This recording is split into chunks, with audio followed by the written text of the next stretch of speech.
Tu sais certainement qui est Claude Lévi-Strauss, mais as-tu déjà entendu parler de Dinah Dreyfus? Ou même de Dinah Dreyfus-Lévi-Strauss? Dinah, c'était la femme de Claude et elle a joué un rôle aussi important que lui pour l'histoire des sciences humaines, et pourtant tu n'en as certainement jamais entendu parler, et ce, même si tu as fait des études en sciences humaines. Oh, c'est fou, hein, ça, quand même. En effet, elle était elle aussi ethnologue, et c'est ensemble qu'ils sont partis au Brésil dans les années 1930. Et d'ailleurs, c'est elle qui a cofondé la première société d'ethnologie du Brésil, et pas avec lui, avec un écrivain qui s'appelait Mario de Andrade. Et ce qu'on sait très peu, c'est que l'ethnographie si célèbre que Claude Lévi-Strauss a menée là-bas à Triste Tropique, et bah 50% c'est son travail à elle aussi. Tous les croquis que vous voyez là, c'est pas lui qui les a fait, c'est elle. Et ils sont d'une richesse fondamentale pour ses travaux, comme tous les carnets qu'elle a ramenés. Alors, au début, c'était reconnu que c'était un travail de couple. Par exemple, la première présentation de leurs travaux sur les sociétés du Mato Grosso au Musée de l'Homme de Paris en 1937 proposait au public de découvrir le travail de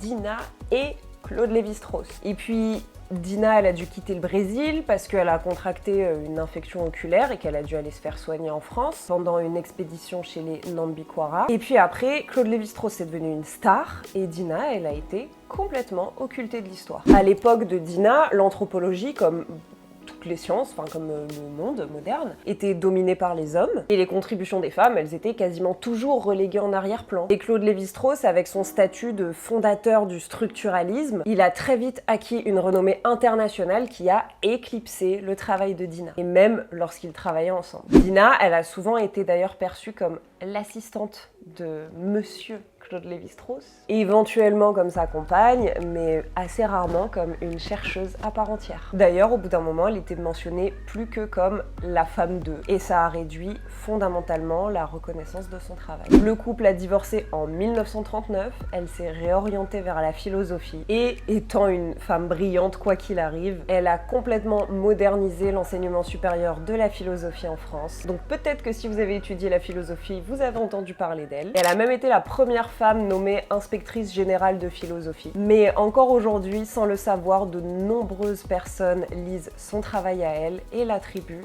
à Claude Lévi-Strauss.